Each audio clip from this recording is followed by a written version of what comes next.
It's my privilege to speak about my friend Avik Gangopadhyay, who is a profound author and a prolific writer and internationally known journalist. He is known to me through social media, actually.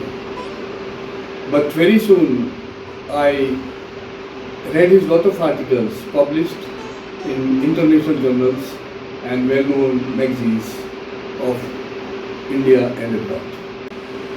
He is a very good musician, musicologist, and a composer of music. He is a social anthropologist and a remarkable historian also. He contributed a lot of literature, political, social, art, literature, heritage, culture, etc., in different genres of the world. Very recently he was in Rajasthan for a special coverage of river Saraswati, the lost river of India, for a publication of international reputation, to write a book on the mythological and historiographical, geographical feature of Saraswati river. During that visit he met me at Jaipur with his family, with his wife Swati Gangopadhyay, who gave us a beautiful vocal and classical recital day. She sang for that day beautiful bhajan, ghazals, etc. And his son Alok was also with us. We enjoyed that day beautifully. I wish him all the best for his future endeavors. Thanks.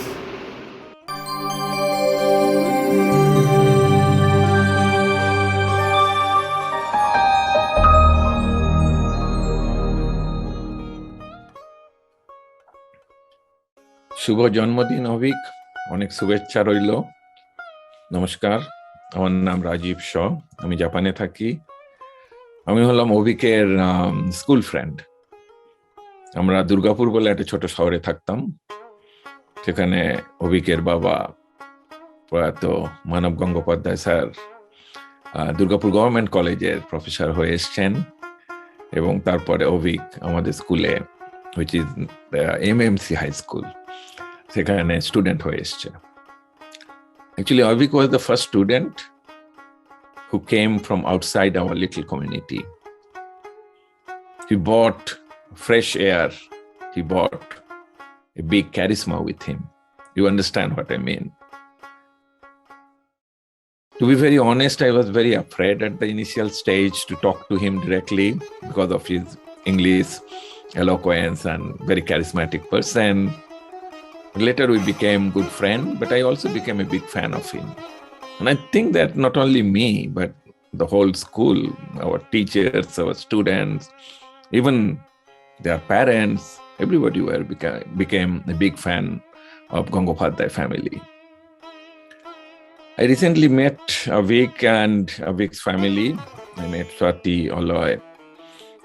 Recently, আমি যখন ইন্ডিয়াতে গেছিলাম, I think it was maybe after 25 plus years I met him. And it was a very enjoyable 5 hours in his home, in a very nice ambience with lots of song from Swati, excellent food, and 5টা ঘন্টা যে কিভাবে কেটে গেল, and I really enjoyed that. Thank you very much, Avik, Swati, Aloy, for that. Thank you very much, our dear friend Soma, who actually made this happen. I think when I saw him recently, I mean, of course, he has become more eloquent, more wise, more charismatic. And he gave me several books, and I glanced through some of them. And I found, I won't dare to say that I understand the depth of his work, but at least try to understand the importance of his work, especially his work on this dying language. And I don't think that there are so many people who are doing this type of very, very innovative work. And to bring this big research, the hidden research, to the people. And I think that's an extremely, extremely value addition, not only in the language or the linguistic field as a whole, but also to the community and to the society. A big congratulations, Avik, for your great work. And this is such a non-conventional approach you take, and so many things to learn from you. I sincerely hope to see more good work from you, Avik. And once again, many, many congratulations on your birthday. জন্মদিন খুব ভালো কাটুক এবং আবার দেখা হবে। ভালো থেকো। নমস্কার।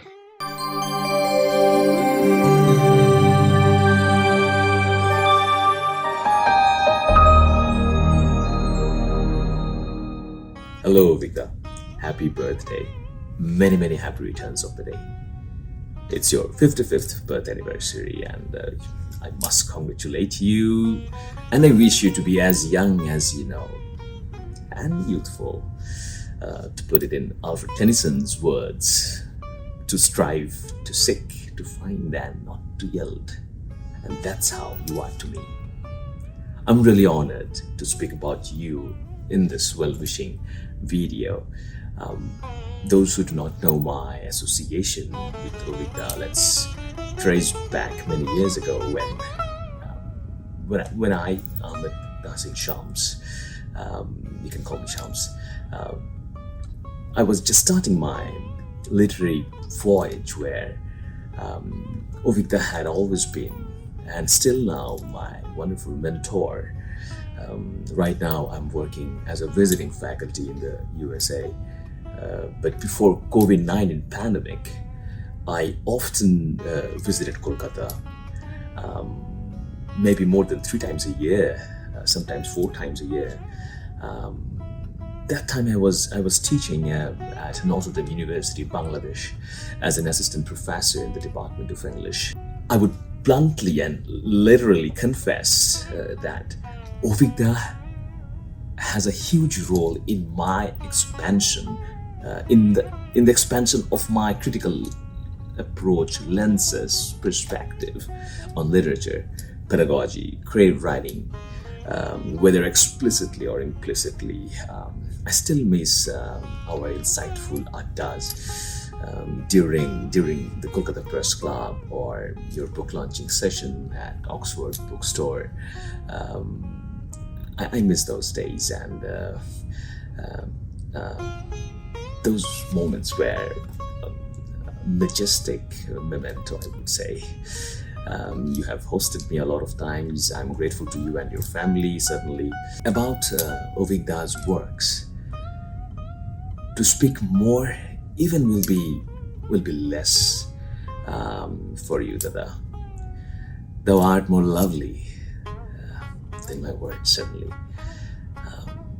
Diaspora literature, trauma literature, your efficiency and insightful books on isms, literary theories, and many of you might know I have written a lot of book reviews when I used to work before teaching.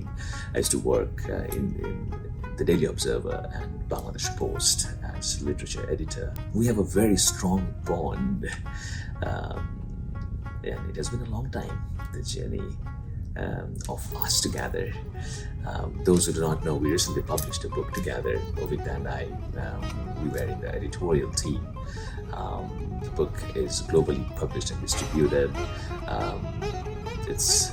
It's a collection of critical proses, I would say, Yeah. If you do not know the name, just Google it. You can get it in Amazon. It's named The Myriad of Meanings in Literary Culture Studies. I am thankful and blessed to get Avik as a critique, as a friend, as a co-worker. And as I said, it all started when I didn't even start my teaching career. It has been a wonderful journey, I would say, Vidya. In the end, I would say I hardly found any academic or creative writer who's creative as well as a good critique. It's a tough balance, even in personal life, not only in professional life. It's really a tough balance. It is literally a rare combination.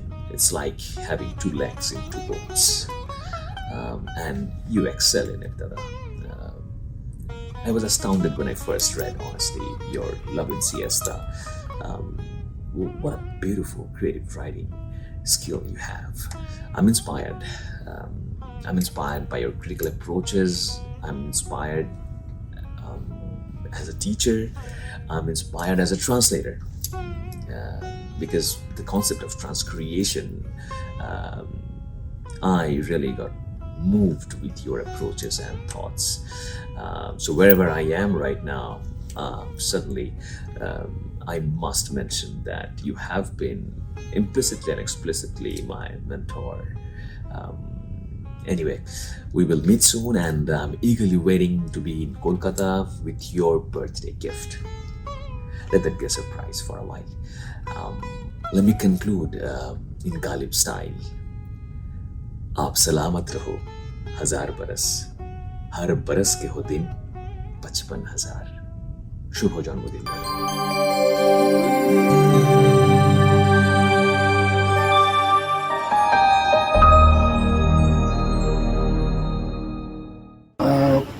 প্রিয় বন্ধু অভিক, তুমি কেমন আছো? তোমার জন্মদিন অনেক অনেক শুভেচ্ছা, প্রীতি আর ভালোবাসা আমার তরফ থেকে। তুমি আমার শৈশবের বন্ধু। তোমার সম্পর্কে দু কথা বলতে পারাটা আমার কাছে একটা সৌভাগ্যের বিষয়। অভিক সম্পর্কে কিছু কথা বলতে যাওয়ার আগে আমি কিছু গ্লিম্পস দিতে চাই। স্কুলে হেঁটে যাওয়ার পথ দেখছি একটি গৌরকান্তি একটি ছেলে রিকশায় চড়ে স্কুলে যাচ্ছে। পথে উঁচু নিচু জায়গা, পায়ে হেঁটে আমি কয়েকবারই রিকশা পৌঁছার আগে স্কুলে পৌঁছে। একদিন দেখলাম সে স্কুলের রিকশা ছেড়ে দিয়েছে, ছেড়ে দিয়ে পথে আলাপ। এবং আমার তখন একটি অবসেশন ছিল গল্পের বই। কথায় কথায় জানতে পারলাম যে সে একজন অধ্যাপকের ছেলে, তার বাবা বাংলা পড়ান, বাড়িতে অনেক বইপত্র নিশ্চয়ই থাকবে। এই ভেবে একদিন ফিরতি পথে আমাকেও নিমন্ত্রণ দেয়, যেতে বলে, আমি যাই এবং আমি একেবারে বিভোর হয়ে যাই। সেই কলেজের ঘর, সেই ক্যাম্পাস, সেই বই ভরা ঘর, তার মাঝে অধ্যাপক মহাশয় তার নিজের সাধনায় মগ্ন। ওর মাকে দেখি, মনে হয়নি আমার মায়ের থেকে কোথাও উনি আলাদা। এবং যে নৈকট্য, যে গভীরতা, যে মনোভিনিবেশ আমি নিজেকে সেখানে দিতে পেরেছি, বা একটা ফোকাস অদ্ভুতভাবে পেয়েছি, এমন এমন কিছু আলোচনা, এমন এমন কিছু বিষয় যা বোধহয় ওই সময়তে, ওই সমকালীন সময়তে আর কারোর মধ্যে ছিল না। ও অসম্ভব ভালো বক্তা, অসম্ভব ভালো বক্তব্য রাখতে পারে, এবং সেই বক্তব্য রাখার পিছনে যে একটা পড়াশোনার প্রয়োজন, সেই পড়াশোনার জায়গাটা ওর সমকালীন সময়ের থেকে অনেক অনেক ঊর্ধ্বে ছিল, যেটা আমাকে খুব একজন পড়ুয়া, গল্প পড়ুয়া হিসাবে বড্ড বেশি আকৃষ্ট করত। ওর কাছ থেকে প্রচুর বই নিয়ে পড়েছি এবং একের পর এক বই, এবং এই বই পড়ার সূত্র থেকেই ওর সঙ্গে সখ্যতা। তারপরে খেলাধুলা, বিভিন্ন বিষয় আলোচনা, এই করে প্রায় 7-8 বছর সুন্দরভাবে কেটেছে। এবং দেখি আজ ও বিশ্ববরেণ্য একজন অথর, যে অথর কোনো অর্থনৈতিক পরিকাঠামো প্রতিষ্ঠার পেছনে ছোটেনি, যে নিজের ভাষাকে, মাতৃভাষাকে রক্ষা করে, মাতৃভাষাসম অন্য ভাষাকে গ্রাহ্য করে তার উপরে গবেষণা করে যে এইভাবে একটা চিন্তার জগতে আলোড়ন ফেলতে পারে, যা হয়তো পড়াশোনার সঙ্গে তেমনভাবে যুক্ত নয়, লোকের কাছে সমাদৃত নয়, কিন্তু শিক্ষিত বর্গ এবং সেই যে যারা একটা অন্বেষণে থাকে, যাদের একটা শিক্ষক মনস্কতা আছে, যাদের একটা ভাবনা চিন্তার আলাদা জগৎ আছে, যাদের একটা চিন্তা ভাবনা আছে যে ভাষা অত্যন্ত গুরুত্বপূর্ণ একটা জায়গা, একটা জাতিকে যদি শেষ করতে হয় তাহলে সবার আগে ভাষাকে শেষ করে দেওয়া উচিত, আর একটা জাতিকে যদি রক্ষা করতে হয় তাহলে সবার আগে একটা ভাষা, তার ভাষাকে প্রাধান্য দেওয়া উচিত। সেই মহীয়সী কাজ, মহৎ কাজ সেও আজকে সম্পন্ন করছে। এটা দেখে ভেবে আমি প্রচণ্ড রকমভাবে আলোড়িত হই। অভিক মানে আমার কাছে আর পাঁচটা সাধারণ ছেলে নয়, সে একটি প্রতিভা, সে একজন লেখক, একজন চিন্তাবিদ, এবং এই চিন্তাবিদ বা সেই মননশীলতার বৈশিষ্ট্য তার মধ্যে সেই সময় থেকেই আমি লক্ষ্য করেছি। ভীষণ রকমের মনঃসংযোগ যা একজন মানুষকে আলাদাভাবে চিহ্নিত করে, সেটা আমার কাছে প্রথম চাক্ষুষ হয় অভিক গঙ্গোপাধ্যায়ের মধ্যে। এই বন্ধুত্ব এক অসাধারণ ব্যাপার, আমার কাছে এর মূল্য অপরিসীম। As a person, I am a very choosy one, and easily I do not make friendship with anyone. But having Avik as a friend in my life, I feel myself blessed. It's a moment of great passion and nearness. He is my soul mate. I am proud to have Avik back in my life, as if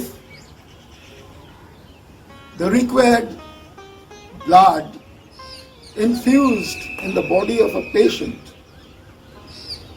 who is longing for him.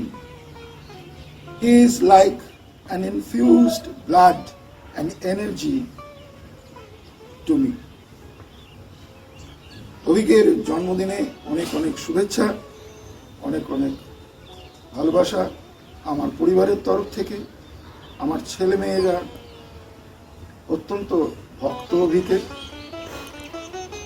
Abhik একজন অসাধারণ মানুষ, এ কথা বলতে আমার কোথাও কোনো দ্বিধা নেই। ওর শৈশব আমার মনে গাঁথা।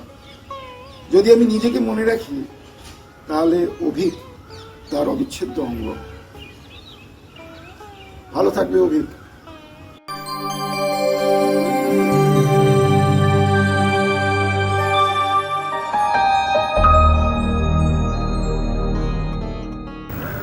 যে তোর বিভিন্ন বিষয়ে ইন্টারেস্ট ক্রিয়েট হয়েছে, এটা জেনে আমি খুব তৃপ্তির সঙ্গে বিদায় নিতে পারবো। এই জন্য যে একটা বিষয়ে স্পেশালিস্ট হওয়া, একটা স্পেশালিস্ট মানে সে একটা তুচ্ছাতি তুচ্ছ বিষয় সম্পর্কে অনেক কিছু জানে, কিন্তু একটা ওয়াইড রেঞ্জ অফ পড়াশোনা, এটা যে তোর ভিতরে দেখা দিয়েছে, এটা আনইউজুয়ালি আমাদের জেনারেশনে অনেকের ভিতরে থাকা উচিত ছিল। এটা আশা করবো তুই অন্তত সেটুকু বজায় রাখবি। আমাদের এই চ্যানেলটাতে।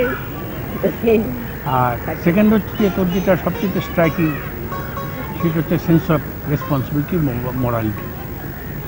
এই যে রেসপন্সিবিলিটি, এটা খুব রেয়ার জিনিস, মানে এবং তারপর একটা জিনিস নিয়ে সাঙ্গ করার মতো ক্ষমতা।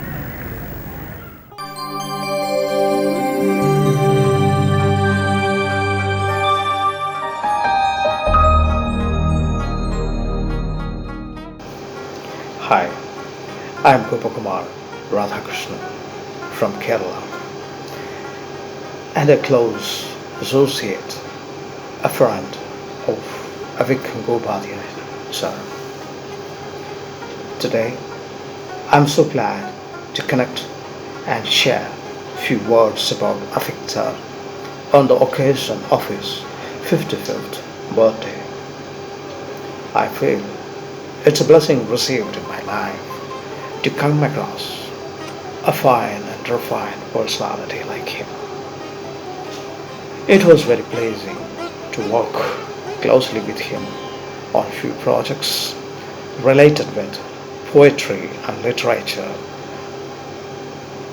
Though I have not personally met him, the greatness and warmth of his personality has been felt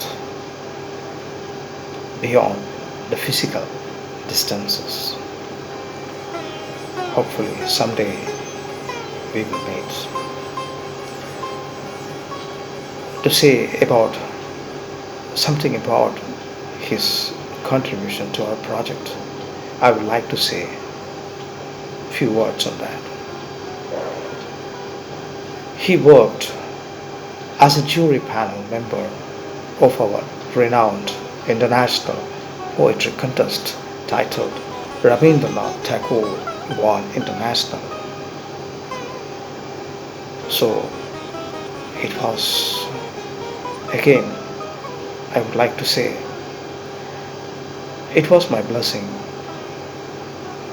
to have him in the panel, to work for literature, to get maximum benefits from his experience for our project, and that is collectively contributed to the world and as a growing platform of poets. So again, being a man of admirable reputation on various domains like poetry, literature, music, and all such fine arts things, and that was also accompanied with his humbleness.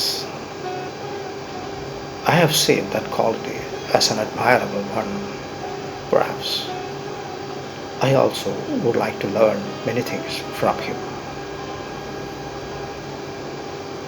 Here, today, I wish him good health and pray that his times are full of creativity and immense satisfaction. Thank you. Thanks for this great opportunity given to me. Thank you, sir.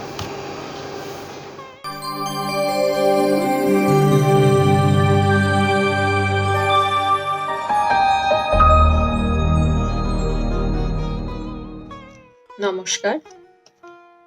Abhik স্যারের সাথে আমার পরিচিতি বছর 10 বা তারও একটু বেশি।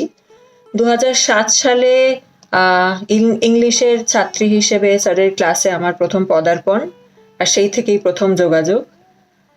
আর সত্যি কথা বলছি, এইরকম ইংলিশের ক্লাস আমি আগে কোনোদিন কোথাও করিনি, তাই মনোমুগ্ধ হয়ে ক্লাসে শুনতাম। আর এক একটি গদ্য কবিতার স্যার এমন বিশ্লেষণ করতেন, এমন গভীর আলোচনা করতেন, নতুন দিক ফুটিয়ে তুলতেন যে সেটা মনে দাগ কেটে যেত। এখন স্যার পড়ান না সেটা ভেবে ভীষণই খারাপ লাগে, কারণ এখনকার ছাত্রছাত্রীরা জানতেই পারলো না তারা কি রস থেকে এখন বঞ্চিত হচ্ছে। আমার ইংলিশ লেখার যেইটুকু লিটারারি ক্রিয়েটিভিটি, তার বেশিটাই স্যারের অবদান বলে আমি মনে করি। আর 11-12-এ ক্লাসের বাইরেও স্যারের সাথে আরেকটি যোগসূত্র হয়েছিল, সেটা হলো প্রুফ রিডিংয়ের কাজ। আমার প্রুফ রিডিংয়ের হাতে খড়ি স্যারের হাত ধরেই। স্যারের কিছু বই আর ওনার বাবা শ্রী মানব গঙ্গোপাধ্যায়ের কিছু বইয়ের প্রুফ রিডিংয়ের কাজ তখন করি। আর সেই কাজটা করতে আরও ভালো লাগতো, কারণ বইটি প্রকাশ পাওয়ার আগেই খসড়াটা আমার পড়া হয়ে যেত। সেটা একটা আলাদা আকর্ষণ ছিল। আর পরবর্তীকালে আমার মাও স্যারের সাথে প্রুফ রিডিংয়ের কাজ করেছেন, তাই জন্য স্যারের পরিবারের সাথে আমাদের পরিবারের এখন এক পারিবারিক সম্পর্ক হয়ে গেছে। স্কুলের পর কলেজ, ইউনিভার্সিটি প্রত্যেক অধ্যায়েই স্যারের সাথে আমার যোগাযোগ ছিল। মাঝে মধ্যেই সুযোগ হলে স্যারের বাড়ি যেতাম, আর অনেক বিষয় নিয়ে আলোচনা হতো। ওই কয়েক ঘন্টায় অনেক কিছু শিখতাম, সেটা সাহিত্য বলে নয়, ইতিহাস, সাইকোলজি, রাজনীতি, দেশ বিদেশ, স্যারের অগাধ জ্ঞান সর্বত্র। আর সব কিছু মিলিয়ে শুনতে শুনতে কোথা থেকে সন্ধেটা হুশ করে কেটে যেত বুঝতেই পারতাম না। আরেকটা বিষয় যেটা আমি স্যারের ভক্ত, যেটা হয়তো অনেকেই জানেন আবার নাও জেনে থাকতে পারেন, সেটা হলো স্যারের ফটোগ্রাফির।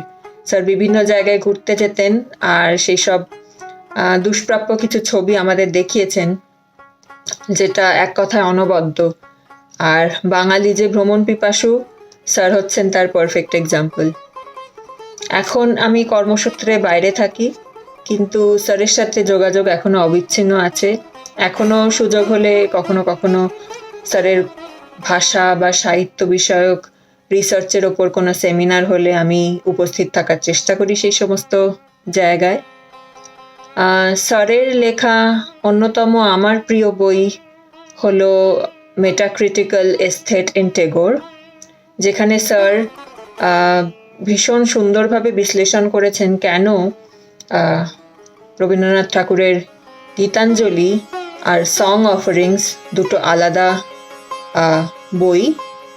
কারণ কবিগুরু শুধুমাত্র ইংরেজি অনুবাদ করে গীতাঞ্জলি থেকে সং অফারিংস লেখেননি, বরং উনি তার সাহিত্যবোধ দিয়ে এই বাংলা কবিতা সমগ্রের এক পুনর্জন্ম দিয়েছেন ইংরেজি ভাষায়। এহেন দেবতুল্য স্যারের জন্মদিন আসছে আগামী 6ই মে। ঈশ্বরের কাছে আমি প্রার্থনা করি, স্যার আপনার দীর্ঘায়ু হোক, আমি যেন আজীবন আপনার ছাত্রী থাকতে পারি আর আপনার থেকে সমৃদ্ধ হতে পারি, আর আজীবন যেন আপনার থেকে বিজয়িনী ভব আশীর্বাদটি পেতে পারি। ভালো থাকবেন স্যার।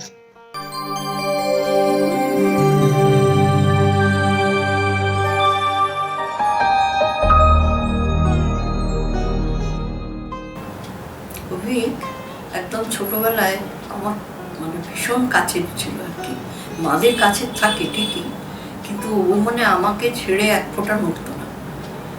আর একেবারে মানে ধরো স্কুলে গেলে, স্কুলে যখন যেতে আরম্ভ করছে, একেবারে নার্সারি থেকে ছোটো একদম কেজিতে, তখনও ও মানে স্কুলে গিয়ে যদি দুপুরবেলা মানে টিফিনটা হলে সময় হওয়ার আগে আগে আমাকে পৌঁছে যেতে হতো। আর যা না দেখতে পেলেই একেবারে কান্নাকাটি জমে যেত ভীষণ। আর এমনিতেই ও মানে একটু বাড়ির ঘেঁষাটা বড্ড বেশি ছিল। বাবা মা বা ওর ঠাকুরদাদা ছিলেন, তার বিছানার উপরে বসে তার গায়ের সঙ্গে লেগে ওরকম করে বসে থাকতো। মানে যাকে বলে ফ্যামিলির সঙ্গে একটা অদ্ভুত তোর যোগাযোগ, যেটা মানে টানটা ওর একটু কমেনি, বড় হয়েও সেটা ওর কিন্তু রয়ে গেছে। আর এখনো ও ধরো ঘুরে ফিরে একবার করে এসে একটু দেখে যাবে, একটু গায়ে হাত দিয়ে একটুখানি আদর করে যাবে, এরকম ব্যাপারটা এখনো আছে, এরকম একটা পরিবেশ।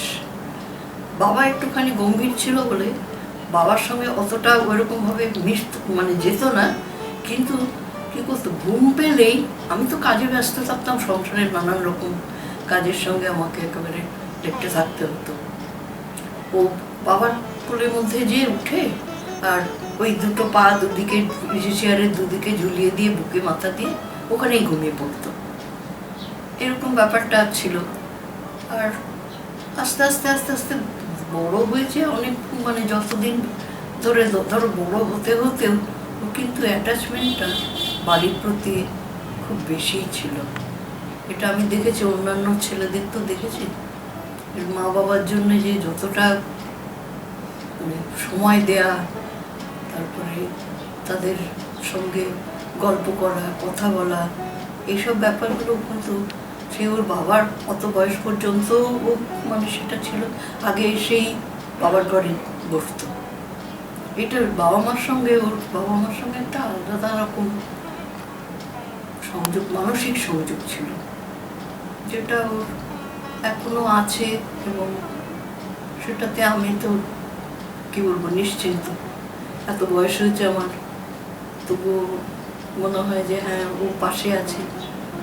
রাত্রিবেলা উঠে একটু শব্দ পেলেই উঠে আসে দেখতে যে কিছু অসুবিধা হলো কিনা। এইসব, এই যে আন্তরিকতাটা ওর ভিতরে কিন্তু সেই ছোটকাল থেকেই ছিল এবং এখনো সেটা আছে। এটা আমি খুব ফিল করি এবং ভালো লাগে এর এই আন্তরিকতার দিকটা। আর পড়াশোনার ক্ষেত্রে তো ভালোই ছিল, খারাপ ছিল না কিছু, কারণ সবসময় কিছু না কিছু ক্লাসে করেছে, স্ট্যান্ড করেছে। ও আমাদের গ্রাউন্ড ফোন আর রেকর্ডে এটা খুব সংগ্রহ ছিল। ও করতো কি, তখন ধরো হাত টাত পেতো না, তখন ওই চেয়ারের উপরে ওকে দাঁড় করিয়ে দিতাম, আমি হয়তো ব্যস্ত, ও ওই একটা করে রেকর্ড দেবে আর গানগুলো শুনবে। এই করে করে প্রচুর সময় ও কিন্তু কাটাতো, কারণ পুরো বেশ রেকর্ডের একটা বিশাল বাক্স ছিল, ওখান থেকে নিত দিত, ওগুলো মানে একদিন দুদিনেই ও শিখে গেছে কিভাবে করতে হবে। ওর ভিতরে না চাওয়াটা খুব কম, যে আমাকে এই দাও আমাকে ওই দাও, এরকম ব্যাপারটা খুব কম। তাই একবার ওরকম বলাতে ওকে বাবা বোধহয় জিজ্ঞাসা করেছিল, তো বললো একটা ক্যামেরা হলে এখানে অনেক ছবি তোলার ইয়ে আছে, ছবি আছে, তোলা যাবে। তো এই ওকে ওর বাবা এই ক্যামেরাটা কিনে দিল, আর ওই পছন্দ করে কিনে নিয়ে আসলো। ওর বাবা টাকা দিয়ে দিল যে দেখে কিনে নিয়ে, তখন ও কলকাতা যাতায়াত আরম্ভ করেছে এরকম অবস্থাটা। সেই ক্যামেরা কেনা হলো, বিভিন্ন জায়গায় যেত, যে তুলে নিয়ে আসতো ছবি টবি। এসব করতে করতে আস্তে আস্তে ওর ভিতরে একটা নেশাই হয়ে গেল, ভালো নেশা, ভালো ভালো ছবি তুলে তুলে আমাদের দেখায়। আর বাড়িতে তো আর কারোর তত ছিল না, এই হিসাবে ছবি তোলাটা শুরু হয়ে গেল। ও কিন্তু আমরা ও কি করবে না করবে এইসব ব্যাপারগুলোতে ওর বাবাও না আমারও ছিল না। ও সেই জন্য কলকাতায় যখন কলেজের শুরুতেই ও কলকাতাতে প্রায়ই চলে আসতো, সব লাইব্রেরিগুলো ঘুরতো। হ্যাঁ, এটা কিন্তু আমাদের বলে দেওয়া নয় বা কিছু নয়, ওর বাবার চেষ্টাও নয়, ও নিজেই এইগুলোর সঙ্গে যুক্ত হয়েছে। এবং সেইখানে ঘুরে আমার মনে হয় এইসব এই বইপত্র নানান রকম এই বইগুলোর সঙ্গে ও পরিচিত হয়েছে। এই সরস্বতীর আরাধনা তো এই বাড়িতে সবসময়ই চলেছে। আসলে বললাম না, ও সবটা কিন্তু আমাদের বলা বা কিছু থেকে তৈরি হয়েছে তা নয়, এগুলো ওর নিজেরই ভাবনা, আস্তে আস্তে কোথা থেকে ওর ভিতরে এসছে। কারণ ও বিভিন্ন, বললাম না, অনেক লাইব্রেরিতে যে ঘুরেছে, তাতে ওর কিন্তু অনেক বিষয়ে আগ্রহ হয়েছে এবং আমার মনে হয় সেখান থেকেই ও আস্তে কোথাও হয়তো এর সন্ধান পেয়েছে। পুঁথি বাড়িতে কিছু পুরনো পুঁথি ছিল, সেইগুলো নিয়ে ও নাড়াচাড়া করেছে। সেটা আরও ও সেটার থেকে আরও ডিটেলসে ও এই কলকাতায় এসে এই বিভিন্ন জায়গায় ঘুরে এইসব ব্যাপারগুলো ওর সংগ্রহ করেছে এবং তার সঙ্গে পরিচিত হয়েছে।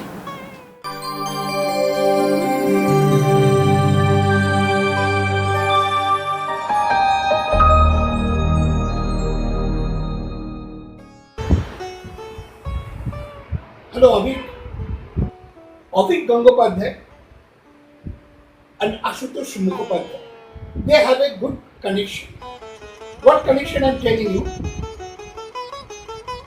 In my memory, Avik Gangopadhyay entered at my late teen, and in Avik Gangopadhyay's memory, I entered when his entire memory is developing. From the very beginning of his memory, I was present in Avik Gangopadhyay's memory. That's a very nice relationship between me and between Avik Gangopadhyay. We can share with full pleasure, with full intellectuality, we can share intellectual things.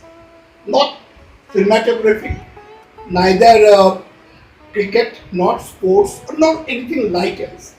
We are very much dependent on each other on intellectual problems, intellectual thought, intellectual exchange of views. Another thing is that what Avik is going to do is a research work. He has came to some extent very good way, in a very big way. He has come, choose a particular topics and entered into the research. Now the research, what he is doing, and a particular thing, who is doing the research, who comes out from the normal life. In normal life, it is have a different routine. In a research life, it is have a different routine, in particular in the intellectual affair. Avik has chosen his topics over the linguistic, entire developments of the human society, which is a very rare thing. What he wanted to say, what he wanted to teach us, what he wanted to tell us, we are very, very eagerly waiting for that. One point I can tell you, Professor Avik Gangopadhyay, he was a thinker, he was a writer, and he was telling something and told us something very, very, very big new philosophical lessons. He's my mentor of my mindset, I should say. Now, just why Avik has not followed his way? Why Avik is not writing fictions? Why is Avik not writing novel? It's a different issue. We in the world are all different entity. We cannot be compared with anyone else. Whatsoever the relationship is there or whatsoever relationship is there not. It is immaterial, totally immaterial. We are different entity. Avik Gangopadhyay is a different entity, Ashutosh Mukhopadhyay is a different entity, Professor Avik Gangopadhyay is a different entity. No one should be compared. Avik should not be compared, he is Avik. And Avik right now has proved that, and proving also that he is Avik. He is doing his research work in his own way, in his own correct way. Lots of subjects, lots of topics will come to him, and he will study them, he will research them and tell us and teach us what he has come to know, what is his knowledge. He will share his wisdom with us. I'm very much sure, and I just appreciate that thing and I welcome this thing. And again, in this opportunity, I just tell Avik, you proceed, you progress. Whatever the destination you are chosen by yourself, stick on that. Stick on that. Give us your wisdom. Share us your wisdom. Share us your findings. All the best be bestowed on you. It is my blessing. It is my wish. It is my love to you.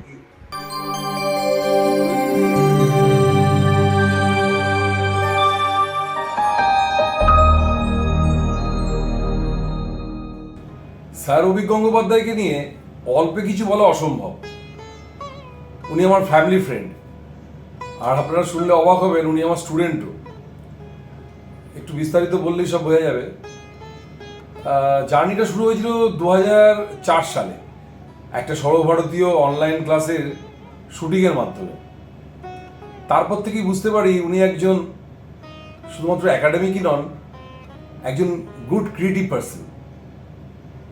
পরে পরিচয় হয় ওনার ফটোগ্রাফির সাথে, নানাবিধ travel photography ও আরও অন্যান্য কিছু দেখে বুঝতে পারি he is a good photographer also. Audio ভিজুয়ালে প্রবল আগ্রহ থেকে এডিট শেখানোর প্রপোজাল, একটু দেরিতে শুরুর ব্যাপারে ওনার একটু হেজিটেশন ছিল, but mature brain, good aesthetic sense এবং অল্প সময়ে উনি অনেকটাই কোপ আপ করে নিয়েছিলেন। তারপর শুরু হয় প্রি প্রোডাকশন শুটিং। আমার কাছ থেকে সামান্য কিছু টিপস নিয়ে homely atmosphere light, camera, chroma set up দিয়ে একেবারে প্রপার শ্যুট করে আমাকে একেবারে চমকে দিয়েছিলেন। ক্রিয়েট করেন শ্রীপর্ণা ক্লাসিক্যাল মিউজিক ফাউন্ডেশন ও নানান প্রোডাকশন লেভেলের প্রোগ্রাম। এছাড়াও তার বাবার ওপরে ডকুমেন্টারি, ট্রাভেল ভিডিও, স্ত্রীর মিউজিক ভিডিও ও আরও অনেক অনেক কিছু। অদিতের মিউজিক্যাল সেন্স ও এখনকার টেকনিক্যাল সাপোর্ট এইসব নিয়ে একের পর এক গান রেকর্ড করেন উনি খুব খুব সফলতার সাথে। সর্বোপরি গান লেখা, সুর করা, অ্যাঙ্কারিং করা, স্ক্রিপ্ট লেখা, এরকম নানানবিধ প্রতিভা অনেকেরই বোধহয় অজানা। একজন গুড টিচার, অথর ও ক্রিয়েটিভ টেকনিক্যাল এক্সপার্টিস ছাড়াও স্যার অভিক গঙ্গোপাধ্যায় একজন ভালো মানুষ ও আমার দেখা সেরা ভদ্রলোক। তাই আজ বিশেষ দিনে ওনাকে জানাই অনেক অভিনন্দন, শুভেচ্ছা। ভালো থাকবেন, সুস্থ থাকবেন। Happy birthday to you.